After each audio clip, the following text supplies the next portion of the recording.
jadinya. Maka di sini mari kita belajar. Tujuan hidup kita harus dimulai daripada Tuhan dan harus berakhir pada Tuhan. Ketika kita bekerja, ketika kita pulang ke Indonesia, kita bekerja. Saya mau katakan pada jemaat yang ada di sini, jangan dulu tanya gajinya berapa.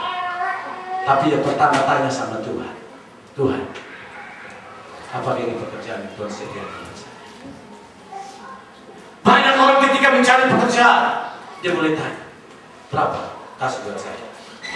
Dan banyak sekali alumni, KMSU dan juga beberapa penjara di sini pulang ke Indonesia sudah mendapatkan pekerjaan. Nah, dan balik di sini, kalau dia lembur canggih bisa 30 juta rupiah.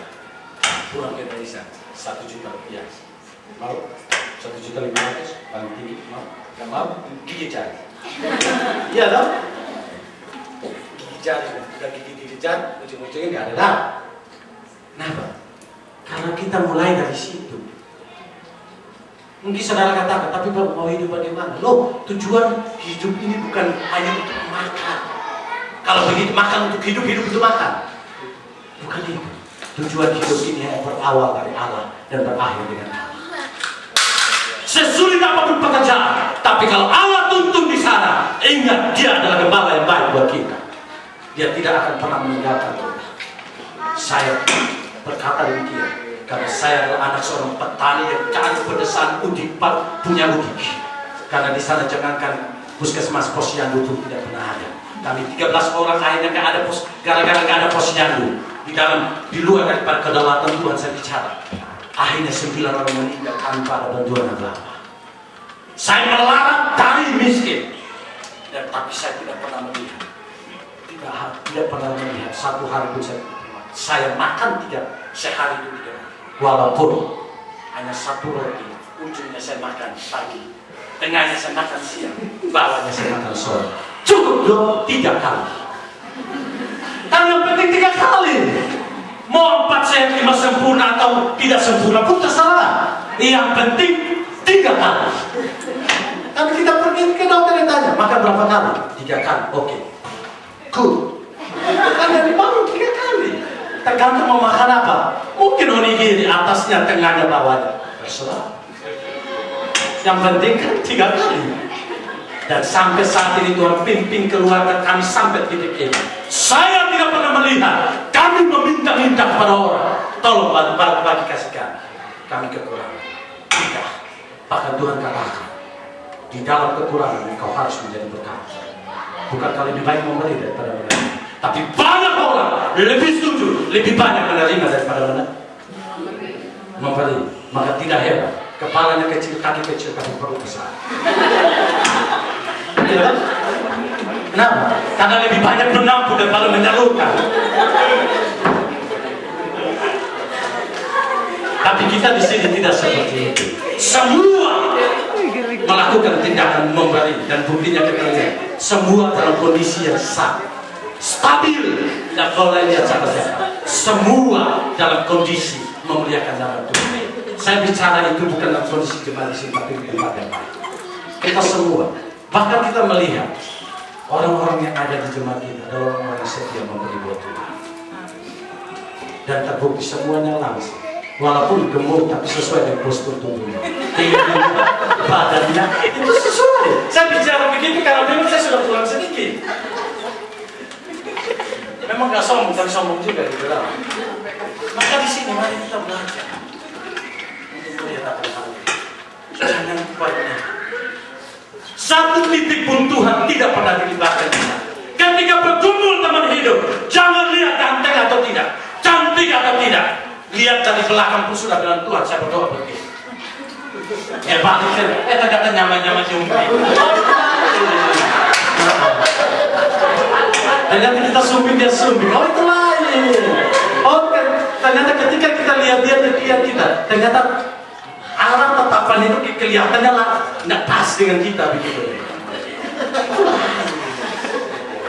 Memang berisiko kalau tatapan mata apa itu? Juling itu. Saya pikir kalau suami atau istrinya banyak cemburu ini susah. Ketika jalan kemudian ketika berhadapan ngomong begini, dia lihat maksudnya dia kita. Ternyata penglihatan ketika ada yang lewat, ganteng kan cantik lewat gitu. Kamu lihat siapa? Padahal sebenarnya dia lihat kita, tapi kita lihat dia mungkin lihat orang lain. Memang itu pergumulan juga. Tapi lewat lembah kekelaman ini kita dekat sama Tuhan. Tahu? Semua bisa diarahkan. Tergantung bagaimana melewatkannya. Padahal mana-mana kita lihat. Jangan pernah rumah tangga tidak melibatkan Tuhan di dalamnya. Jangan pernah pekerjaan kita tidak pernah melibatkan Tuhan di dalamnya. Jangan pernah anak-anak dalam mendidik anak-anak kita tidak melibatkan Tuhan. Jangan pernah satu titik pun kita tidak pernah mulai dari Tuhan dan tidak pernah berakhir dari Tuhan. Semua harus melibatkan Tuhan di dalamnya sampai endingnya harus ada Tuhan. Amin. Itulah masuk mulai daripada Tuhan dan berakhir dengan Tuhan. Dan ketika berakhir dengan Tuhan dikatakan begini, kebajikan dan kemurahan belakang seumur hidup. Janganlah, apalagi yang mau cari? Kalau kebajikan dan kemurahan belakang itu dia seumur hidupku, aku diam yang berdosa. Itu maka orang yang mengerti ini, dia tidak akan katakan, aku akan diam di Nagasini seumur hidupku. Aku akan diam di Universal seumur hidupku. Aku akan diam di Kimburu seumur hidup.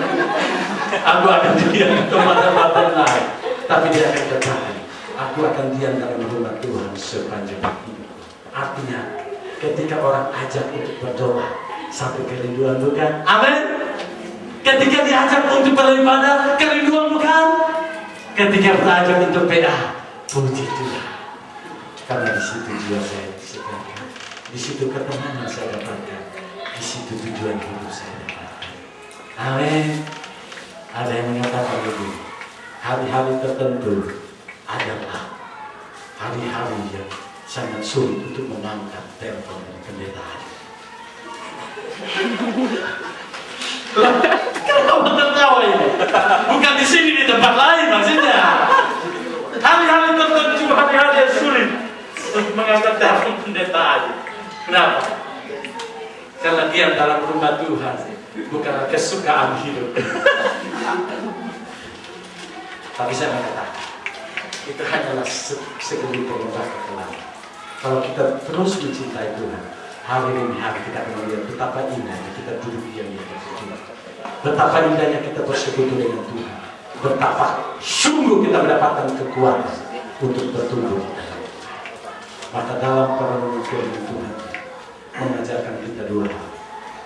Kesuksesan bisa membawa kita melupakan Tuhan. Maka kadang Tuhan aktif merangkul kita kembali, tapi kadang kita lupa. Ingat baik-baik, tantangan hidup bukan hanya ketika pergumulan, tapi ketika kita sukses Tuhan itu merupakan tantangan hidup yang besar yang membuat kita lupa Tuhan.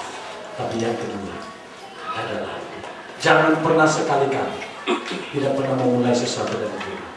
Lakukan segala sesuatu mulai daripada Tuhan dan libatkan Tuhan seterusnya di dalam hidup ini. Karena ketika kita tidak melibatkan Tuhan dalam hidup ini, kehancuran menjadi bagian. Mungkin langkah awal kita merasa bahwa itu merupakan langkah yang lurus, tapi hati-hati yang saya katakan, sangka orang jalan yang lurus adalah jalan yang baik, tapi ujungnya menuju kepada mari hati-hati yang bagian firman Tuhan, sehingga kita tidak tergelincir dalam hidup ini, tapi kita sungguh-sungguh bertahun-tahun mulai daripada Tuhan dan terus menerus akhir hidup kita harus berakhir juga bersama-sama dengan Tuhan. Biarlah kebenaran firman Tuhan ini menggugah kita, mengangkat kita untuk terus melibatkan Tuhan dan bergaul-gaul dengan Tuhan di dalam hidup ini. Mari kita angkat, kita bangkit berdiri.